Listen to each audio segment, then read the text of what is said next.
আসসালামু আলাইকুম।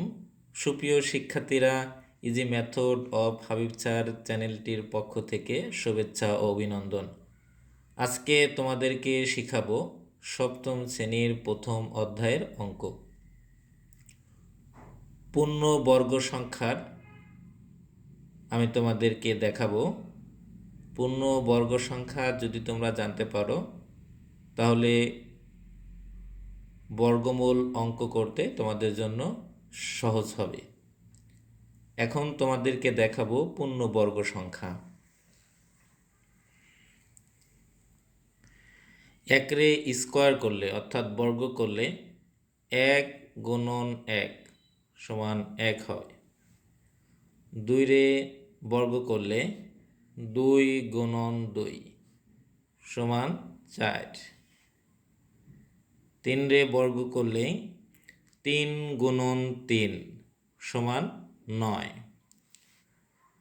4 রে বর্গ করলে 4 গুণন 4 সমান 16। 5 রে বর্গ করলে 5 গুণন 5 25। 6 রে বর্গ করলে 6 গুণন 6 সমান 36। 7 রে বর্গ করলে 7 গুণন 7 49। 8 রে বর্গ করলে 8 গুণন 8 64। 9 রে বর্গ করলে 9 গুণন 9 81। 10 রে বর্গ করলে 10 গুণন 10 সমান 100। এভাবে তোমাদের 20 পর্যন্ত জানতে হবে।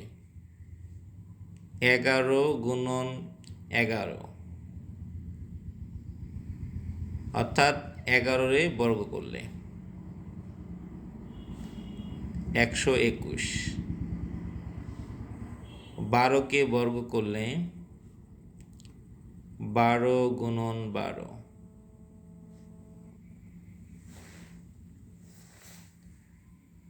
144। 13 কে বর্গ করলে 13 গুণন 13 169। 14 কে বর্গ করলে 14 গুণন 14 196। 15 কে বর্গ করলে 15 গুণন 15 225। 16 কে বর্গ করলে 16 গুণন 16 256। 17 কে বর্গ করলে অর্থাৎ 17 গুণন 17 289। 18 কে বর্গ করলে 18 গুণন 18 324। 19 কে বর্গ করলে অর্থাৎ 19 গুণন 19 361। 20 কে বর্গ করলে 20 গুণন 20 সমান 400। অর্থাৎ বর্গমূল অঙ্ক করতে হলে এই পূর্ণবর্গ সংখ্যার এই সংখ্যাগুলো অবশ্যই জানতে হবে। সুপ্রিয় শিক্ষার্থী বন্ধুরা, সপ্তম শ্রেণীর প্রত্যেকটা অধ্যায়ের অঙ্ক পেতে উক্ত চ্যানেলটি সাবস্ক্রাইব করি।